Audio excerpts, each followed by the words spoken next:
Bonjour tout le monde, bande de foot avec à mes côtés Loïc, t'étais suspendu, comment ça va?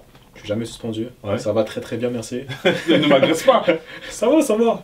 Je te sens un peu... Non, je suis calme. Craintif, calme-toi, je suis calme. Par contre, il y en a un qui bouillonne à côté là.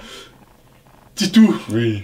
Comment va? Ça va, je bouillonne parce que ça fait longtemps. Ouais. Après avoir gagné au Paris Sportif, j'ai pris quelques congés et me revoilà d'attaque. T'étais où, Miami? Non, l'Angleterre. L'Angleterre, d'accord, très bien. Donc là maintenant on va meubler un peu tout ça, on va parler de plusieurs choses. D'accord, on va commencer de l'Angleterre. De l'Angleterre, on va parler de la Ligue des Champions, l'Europa League, t'insistes là-dessus, Europa League.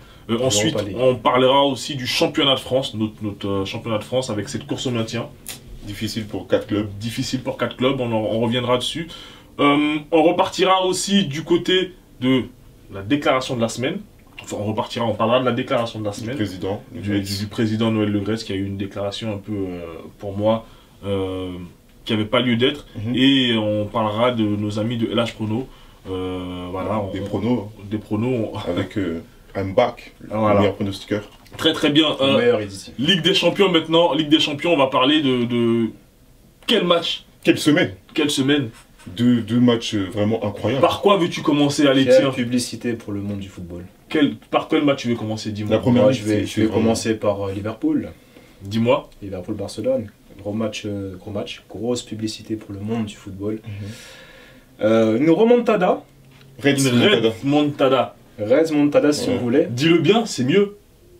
Je sais que c'est difficile en tant que Barcelonais. C'est difficile en tant que Barcelonais. C'est difficile parce que c'est une défaite qu'on voyait pas venir.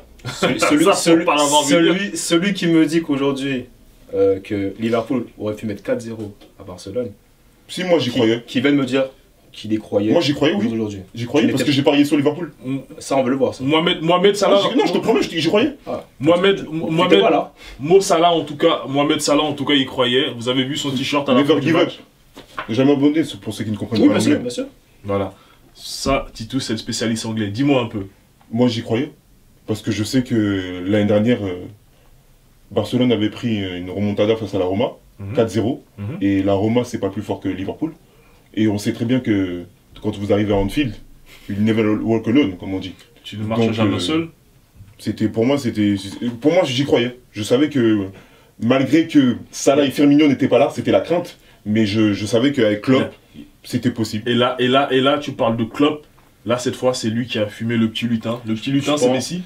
Je pense que tu devrais déjà respecter. Je te sens un peu. Ne l'appelez pas le petit lutin parce que c'est vraiment quelqu'un d'appréciable. C'est vrai que sachant qu'il porte le même prénom que moi. Sachant que tu l'as tué la semaine dernière, c'est un peu. Justement, c'est un peu petit. Petit.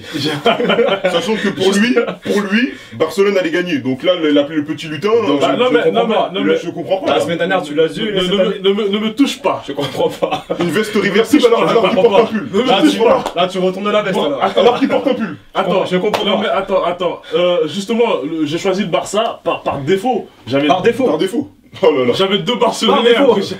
Par défaut maintenant. J'avais deux. Mais du coup, le match de Lionel Messi, pour moi, Messi, j'attendais un grand Lionel Messi dans ce match-là. Et pour moi, j'ai pas vu ce qu'il devait montrer dans ce match. Il ne l'a pas montré. Je pense qu'il a fait un grand match. Maintenant, ses coéquipiers n'ont pas su concrétiser les passes clés. Mais avec lui, c'est toujours de la faute aux autres. En même temps, il peut pas marquer, il peut pas être partout sur le terrain. Faut que ses coéquipiers se mettent au diapason. D'accord, voilà. Très bien. Il y a une autre demi-finale. Attends. Je pense que dire que il n'a pas fait un grand match, je suis pas d'accord. Dire qu'il a dire que aussi qu'il a fait un grand match. Non, dire aussi qu'il a fait un grand match. Je suis pas d'accord. Je dirais plutôt qu'il a fait une bonne première mi-temps. Voilà. Et que la deuxième mi-temps, il était transparent. Très bien. Donc on va dire qu'il a fait... Sentiment mitigé pour toi? Voilà, exactement. En fait, il a fait une bonne première mi-temps, où il a provoqué des actions, délivré des passes. Maintenant, on va passer du côté de l'autre demi-finale. J'avais pronostiqué le match... oui, tu as la victoire de Tottenham. La victoire de Tottenham, c'est bien que tu retiennes, c'est bien que tu suives BDF. En même temps... je suis partisan. Tu avais pronostiqué la victoire de Tottenham. Mais moi, je vais te poser une question qui est simple, qui est précise. Dis-moi. Pensais-tu que Tottenham aurait pu remonter le score mettre 3 buts à l'Ajax qui maîtrisait son sujet. Qui maîtrisait son sujet. D'autant que l'Ajax a touché combien de fois les montants? Le football... 2 fois, je crois, non? Mais les stats, c'est autre chose, mais en tout cas, le football, c'est quelque chose de 90 minutes. C'est 90 minutes, oui. Moi qui suis entraîneur, je sais de quoi je parle. D'ailleurs, j'étais coaché. Je t'ai donné des conseils aussi. T'as été mon joueur pendant... ça, tu ne le dis pas. T'as été mon joueur pendant une année. Il le mettait sur le banc. Ça reste en coulisses. Tu n'étais jamais sur la feuille de match, toi. Donc, monsieur... Bon, ils se font une petite guerre entre eux. Sachez que j'étais titulaire, mais bon. Bon, ils se font une petite guerre entre eux. C'est pas grave. C'est pas grave. Donc, du coup, ce match-là... Monsieur, concentrez-vous. Restez concentrés, s'il vous plaît. Oui. Qu'est-ce que j'étais en train de dire? Du coup, sur ce match-là, tu me posais la question, est-ce que je voyais Tottenham gagner? Dans un match de foot, rien n'est joué d'avance. Je veux dire, il y a 45-45, plus le temps additionnel. Et voilà. Mais en fait, je pense qu'il veut dire qu'après la première mi-temps, sachant que Tottenham Ajax menait 2-0, est-ce que tu pensais vraiment en 45 minutes que Tottenham pouvait se qualifier? Sincèrement. Dans la mesure où j'avais parié, j'avais plus le choix. Sincèrement. C'était cuit. Non, oui, c'était cuit. Mais dans la mesure où j'avais déjà parié, j'avais déjà fait le Tottenham mon favori, j'avais plus le choix. T'es obligé de croire. Les supporters, s'il y a 2-0, ils se disent que c'est fini. Ils quittent le stade. Personnellement, je pense que dans le temps additionnel. À Marseille, ils ont l'habitude de quitter le stade. On parle de Tottenham, mais c'est compliqué à Marseille. Je pense que dans le temps additionnel, tu as dû éteindre ta télé. Du tout. Tu as éteint ta télé. Du tout. Et lorsque tu as dû voir que Tottenham a gagné le match, tu as dû être surpris toi-même. Parce que je pense que personne n'a éteint sa télé. Parce que Tottenham, attends, façon de parler. Mais Tottenham, je ne suis pas comme Tito, a gagné le match sur un fil. Parce que quand on regarde bien le match, l'Ajax joue le corner à la fin. Et Tadic perd le ballon. Ouais. Mais c'est un fait de match. Pour moi, c'est une faute professionnelle. Effectivement, mais bon. Ensuite, il y a le contre. Et Lucas, je crois la balle est touchée et contrée en plus. Lucas met son 3e but. Mais bravo à lui. Dans le football, de toute façon, Tadic perd le ballon. Dans le football, de toute façon, il faut un but souvent est amené par une erreur. Donc une erreur, voilà, c'est souvent ça. Donc voilà. Sauf que là, c'est une erreur de jeunesse, je pense. Une erreur de jeunesse. Là, je veux dire, bah voilà. Et puis Lucas a profité de ce ballon-là pour faire Lucas du siècle et emmener Tottenham en finale. On va passer maintenant à la Ligue Europa. Tiens, Loïc, dis-moi. Qu'est-ce que tu veux que je te dise? Commence par Arsenal, allez. Arsenal sont en finale de l'Europa League. Ouais. Donc qu'est-ce que je te dis? C'est du bonheur. Comment tu l'as vécu ce match? Grosse satisfaction. Match maîtrisé de la part d'Arsenal. Match aller comme le match retour. Même si je pense qu'au match aller, Arsenal aurait dû faire le job, c'est-à-dire gagner avec plus de 3 voire 4 buts d'écart, avec un gros match de la Lacazette. Je sais pas si tu as vu le match. J'ai vu le match, oui. Voilà. Et au match retour, gros match aussi d'Aubameyang. Et honnêtement, le duo Aubameyang-Lacazette, qu'est-ce qu'il envoie? Moi, je veux le revoir, je veux le revoir et je veux le revoir. Ouais, bah de toute façon, moi j'ai été surpris moi, par Valence, dans le mauvais sens, parce que je faisais de Valence mon favori pour ce match-là. Et voilà, je pensais pas qu'Arsenal allait être aussi costaud. Quoi. Ah ouais. Toi, qu'est-ce que t'en non, pour moi, Arsenal, au vu du premier match, au vu du match aller, et même je les voyais déjà qualifiés en fait, parce que je me suis dit que l'association de la paire Aubameyang et Lacazette, elle est vraiment tonitruante. Parce qu'ils ont donné le tempo d'entrée de match.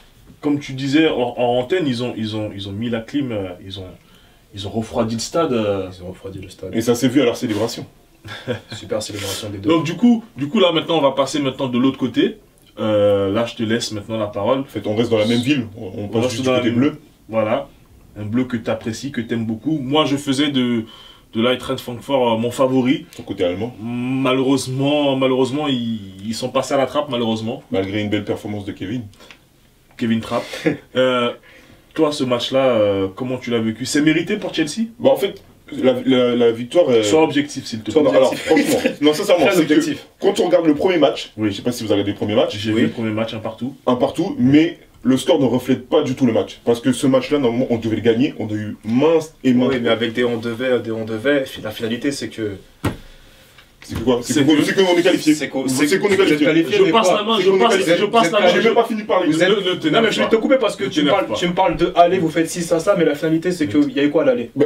Au retour, il y a eu quoi? Finalement, ça se joue au tir au but. Mais au final, on est en finale contre vous? Voilà. C'est tout? Ouais, c'est tout ce qu'on retient. On retient quoi, les gars? On a fait le job. On a fait le job. Nous, c'est mérité par contre. Ok, vous avez fait le job, vous avez mérité, mais on verra la finale. À l'aller comme au retour. On verra la finale. Mais tu disais, on verra la finale. Ils ont été obligés de passer au tir au but. Et ils ont été obligés de se remettre au hasard. Le hasard, c'est les tirs au but qui font que Chelsea, avec un grand Eden. Avec un grand Eden. Qui met le but de la qualification. Et ça, c'est pas du hasard. Et du coup, voilà, de toute façon, je les sens un peu chauds là. Toi, je te sens les poings serrés, et lui, il se... De même, hein, on va mettre les gants, je pense. Lui, il se mord la lèvre, donc de toute façon, voilà, il y aura, pour cette finale-là, un octogone entre les deux londoniens. Oui. Ça serait une finale en direct sur BDF. On va passer maintenant au championnat. On parle de l'Angleterre, là. Oui. L'Angleterre qui domine la Coupe d'Europe. C'est même la première fois que 4 clubs du même pays se retrouvent en finale. Pour 2 compétitions européennes. Ouais. Très très grosse saison des clubs anglais. C'est incroyable. Un niveau impressionnant. Et le week-end dernier, on a vu l'épilogue de cette première ligue se finir avec un titre de Manchester City. Que moi, je voyais Manchester City favori. Depuis le départ. Tu les supportes, non? Depuis le départ, en même temps. Oui, depuis le départ, j'ai pas commencé à... C'était ma question. S'il fait... C'est ma question. Mais pensais-tu que ça aurait pu être aussi serré entre Liverpool? Honnêtement, oui, c'est deux grosses équipes. Mais voilà, la question, moi, que j'ai à vous poser, à te poser, est-ce que ce titre-là, est-ce que City n'était pas supérieur à Liverpool dans ce championnat-là? Pas du tout. Pas du tout, parce que finalement, il y a combien de points d'écart dans la finalité? Ça se joue sur quoi? Ça se joue... Il y a un point d'écart seulement. Voilà, ça se joue à la dernière journée. Exactement. Et Liverpool, pour moi, méritait ce titre. Parce que Liverpool avait, lors du mercato, Liverpool avait, je crois, 8 à 9 points de l'avance en tout cas sur... Donc pour toi, City ne méritait pas le titre? City. Non, lui... Je pense que Klopp, par rapport à ce qu'il fait depuis 3-4 ans, je pense qu'il mérite pour... Oui, mais pour toi, City ne méritait pas, c'est ça la question? Donc, attends, si on parle du principe que Klopp est gentil... J'ai pas dit que t'es gentil. Hein. Si on parle du principe que Jürgen Klopp est gentil, pour le travail qu'il fait du bon travail, dans ce cas-là... Ce n'est pas un coup de million comme City. Oui, mais après, c'est le jeu. N'est-ce pas? Écoute, c'est le jeu. Écoute, Liverpool a aussi recruté. Je pense bien que le défenseur, Van Dijk, il n'a pas coûté des centimes, c'est des millions. Exactement. Mais si tu veux faire le comptable, vu que tu es comptable apparemment, si tu veux... Mais il est très énervé. Si tu veux compter en termes de mercato, l'argent que Liverpool a dépensé, et c'est de City depuis. Ouais. Fais le compte. Mais au final, c'est qui gagne? Et reviens me voir. Au final, qui est-ce qui gagne? Voilà. Mais de toute façon... Deux titres consécutifs. Pourquoi? Mais City, finalement, en Ligue des Champions, ils font quoi? Écoute, mais de toute façon, Liverpool... Là, on parle de première ligue. Hein. Oui, mais... La Ligue des Champions, c'était avant. Oui, mais bon. Merci. Pour t'expliquer que... C'est focus, comme on dit en anglais. D'accord. De toute façon, Liverpool aura l'occasion de se rattraper en disputant sa 9e finale de Ligue des Champions. Pourquoi se rattraper? Pour gagner un titre. Mais il est perdu non, c'est pas parce qu'ils sont perdus. Pourquoi se rattraper? On va pas se rattraper, ils vont la gagner. C'est tout. Ah, donc pour toi, t'es... Donc j'ai pas perdu. Je suis présent. Ton favori pour la Champions League, juste pour revenir dessus vite fait, pour la finale? Liverpool. Ok, et toi, donc Liverpool. Pour une fois, ils sont d'accord, pour une fois. Bien sûr. Très très bien. Il défend City, mais il va supporter Liverpool. Va comprendre le... Allez comprendre, je comprends pas. Je défends City par rapport au championnat où je dis que... C'est incroyable. Il a dit que... On parle de Marseille, après il revient sur... Il a dit que Liverpool... Il est compliqué, il a dit que Liverpool méritait. Je lui ai juste demandé s'il pensait que City ne méritait pas. C'est tout. C'est une simple question. Bon, mais il a du mal avec le français. Donc je vais continuer en anglais. C'est une simple réponse, monsieur. Messieurs, on va aller maintenant du côté de la Ligue 1. On a parlé de titres du côté de Liverpool et Manchester City. En France, c'est plutôt là maintenant, on va parler de relégation du côté de Monaco, Amiens, Dijon et Guingamp. Caen aussi qui est concerné par cette lutte au maintien-là. C'est une équipe, hein. Ça fait beaucoup. Pour vous, qui pensez-vous voir au barrage pour le maintien? Moi, je pense déjà que Monaco va se maintenir. C'est simple. Ouais. Après le reste, ils se débrouillent entre eux. Je pense que pour la Ligue 1, Monaco, il faut qu'il reste en Ligue 1 pour le prestige et pour la qualité de la Ligue 1. Si tu retires Monaco à la Ligue 1, ainsi que l'Olympique de Marseille. Ah ouais, ça tient, je l'attendais. Donc en fait, tu les mets au même niveau, en relégation. Marseille joue pas la relégation. C'est ce que j'ai dit, c'est ce qui est sorti de ma bouche. C'est ce que ça veut dire, on parle de relégué. Pourtant, quand je parle, j'articule. Reste focus. Allez, à ton tour. Calme. Mais dis-moi alors, toi, Titou. Il est là aujourd'hui. Il essaye. Il est remonté. Donc dis-moi. Pourtant, il est Redmond TD. Arrête-toi là, parce que franchement. Dis-moi, et toi, dis-moi, qui c'est qui se sauvera Je pense que Amiens va se sauver. Parce que déjà, Amiens a plus de points que toutes les équipes que tu viens de me citer. Exactement. C'est un pronostic aussi, ça. Amiens, 35 points. Monaco, 33. Caen, 33. C'est un pronostic aussi. Dijon, 31. C'est une question. On m'a demandé qui est-ce qui va se maintenir. Mais c'est une sorte de pronostic aussi. Oh là là. Dire qui va se maintenir à la fin, c'est une sorte de pari. Oui, il fait d'Amiens. Il fait d'Amiens l'équipe qui va se question, je réponds. Une réponse encore. Les pronostics, c'est après, dites-lui. Je sais que je suis le favori à chaque fois, mais. Et par contre, parce que je suis pas là à chaque fois. Par contre, là, t'es là, on verra. Par contre, sur ce qui se passe à Monaco, tu dis que pour la Ligue 1, ce serait bien que Monaco se maintienne. Ce serait pas bien. Toi, qu'est-ce que t'en penses? Je donnerai mon avis sur l'AS Monaco. D'accord. Titou, dis-moi ce que t'en penses, toi. Oh, mais moi, j'espère que Monaco va se maintenir. Parce qu'une équipe qui a fait une grande performance durant toutes ces dernières années, ne peut pas sombrer comme ça. Moi, je trouve que cette équipe de l'AS Monaco-là ne respecte pas le championnat de France. C'est tout. On parle du niveau de la Ligue 1, mais quand tu vois que l'AS Monaco, aujourd'hui, est à la bagarre pour se maintenir, pour moi, il n'y a pas de précédent. Ouais, mais après, c'est dû aussi à leur mercato. C'est comme je dis. C'est dû au projet un petit peu aussi. Les choix des dirigeants. Est-ce que les choix des dirigeants ne fait pas que Monaco aujourd'hui se retrouve dans cette situation-là? Si les choix font que Monaco est un peu peiné et que Monaco, maintenant joue avec les Amiens, les Guingamp, et même la moutarde de Dijon. On a eu respecte les Dijonnais. Respecte les clubs surtout. On respecte aussi les clubs de la Ligue 1. On va parler de la déclaration de la semaine. Elle est de notre président, Noël Le Graët, qui déclare que le Paris Saint-Germain ne peut pas être à la fin en championnat de France et suivre les décisions de la LFP ou de la Ligue. Pourquoi? Parce qu'ils doivent d'abord se concentrer, essayer d'abord de trouver le moyen d'atteindre le 8e de finale de Champions League. L'équipe du PSG, c'est une équipe de quel championnat? De la Ligue 1, du championnat de France. Donc ils sont autant concernés. Simplement. Ils sont autant concernés. Mais toi, tu en penses quoi, toi, Loïc, du coup? Moi, je pense que c'est un petit pic.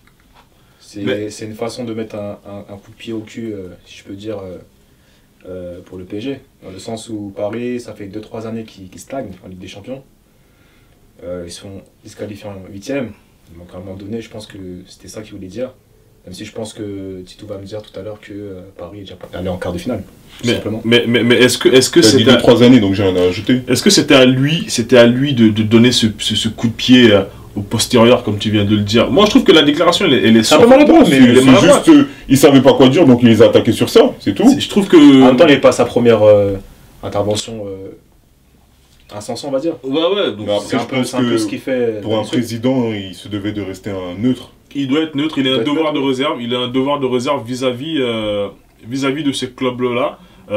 Et pour moi, taper sur le Paris Saint-Germain, c'est pas la meilleure chose à faire. Pour moi, le Paris Saint-Germain, avec tout ce que le Paris Saint-Germain apporte à la Ligue 1, je suis désolé. Il n'y a que le Paris Saint-Germain qui apporte...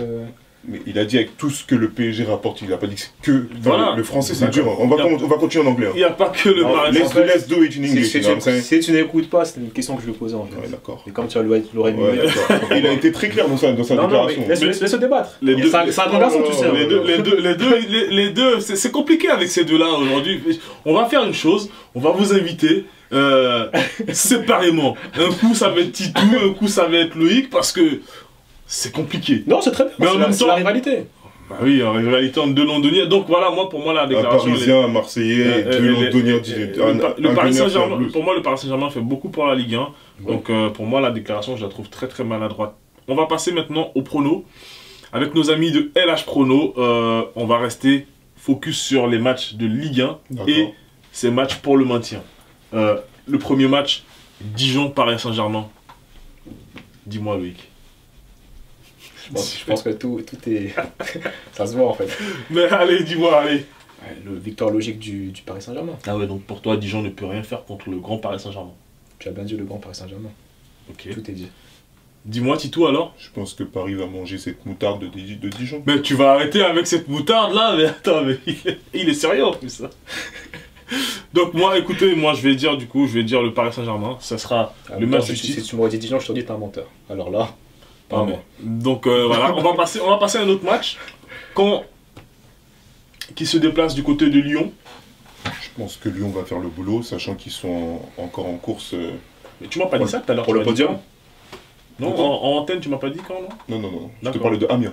Ah oui, Amiens, d'accord. Ok, donc pour toi, c'est compliqué avec eux, les deux jours. Pour toi, c'est quand alors? Non, pour moi, c'est Lyon qui va gagner. D'accord. Pour toi? C'est ce qu'il a. Par contre, là, je le rejoins. C'est ce qu'il a dit. Là, je suis un peu perturbé. Donc pour toi, c'est? Victoire de Lyon. Je pense que Lyon joue le podium contre Saint-Etienne. Moi, je verrais bien un match nul. Je pense que Caen n'a pas besoin forcément d'aller chercher une victoire, mais un point pourrait faire l'affaire, je pense. Monaco-Amiens. Dis-moi. Monaco, dis-moi. Comme je te l'ai dit tout à l'heure, hors antenne, Amiens va gagner pour moi. Je vais suivre aussi Titou, je dirais Amiens. Tout à l'heure, tu m'avais pas dit match nul? Tout à l'heure? T'as des traces? Hors antenne. Hors antenne. Donc moi, je vous dis, victoire d'Amiens. Très très déçu par cette équipe monégasque, donc victoire d'Amiens. Merci de nous avoir suivis, c'était Bande de Foot. N'hésitez pas à nous suivre sur nos différents réseaux. Instagram, Twitter, Facebook, YouTube.